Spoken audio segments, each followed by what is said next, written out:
சிந்து பைரவி எப்படிமோ ரொம்பவே கஷ்டப்படுத்திட்டு இருக்காங்க. ஆறுமுகத்தை பைரவி கோவப்பட்டு கூட்டிட்டு போயிடுவாங்க.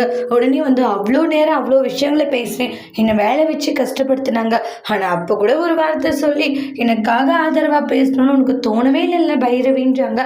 இங்க பார், அதுதான் வந்து நான் உன்னை கையை பிடிச்சி கூட்டிட்டு வந்தேன்ல, அப்புறம் என்னன்றாங்க. ஆமா, எல்லா பிரச்சனையும் நடந்து முடிஞ்சு அதுக்கப்புறம் கூட்டிட்டு வரேன்றாங்க.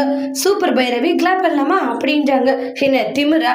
திமிர் இல்லை, இருக்கிறத தானே சொல்றேன்றாங்க. ஏன்னா நீ இப்படி இருப்பன்னு நினைச்சு பார்க்கவே இல்லை அப்படின்ட்டு ரொம்பவே இதை ஃபீல் பண்ணி பேசிட்டு போறாங்க. என்ன உன் புருஷனா ஃப்ரெண்ட்ஸ் உங்களுக்கு இன்வைட் பண்றது உனக்கு அவ்வளோ கஷ்டமாகவும் அவ்வளோ மரியாதை குறைவாகவும் இருக்கா என்ன அப்படின்றாங்க. அப்படி இருந்தா இனிமேல் நீ இப்படி நடிக்க வேண்டாம், சரியா, ஓப்பனான்னு சொல்லிடு அப்படின்றத சொல்லிட்டு போயிடுறாங்க. அப்ப ஆரம்பம் அவ்வளோ ஃபீல் பண்ணி எமோஷ்னலா பேசுறத கேட்ட பைரவிக்கு ரொம்பவே கஷ்டமா போகுது.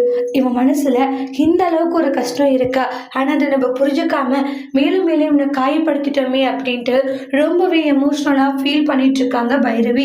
அதோட இந்த ப்ரெமோவை முடிச்சிருக்காங்க. இனி வரக்கூடிய எபிசோட்ல என்ன மாதிரி ஒரு ட்விஸ்ட் வர போகுதுன்ட்டு வெயிட் பண்ணி பார்க்கலாம். இந்த வீடியோ உங்களுக்கு பிடிச்சிருந்தா லைக் பண்ணுங்க, கமெண்ட் பண்ணுங்க, ஷேர் பண்ணுங்க. மறக்காம நம்மளோட சேனலை நீங்க சப்ஸ்கிரைபர் பண்ணிக்கோங்க. Thank you friends.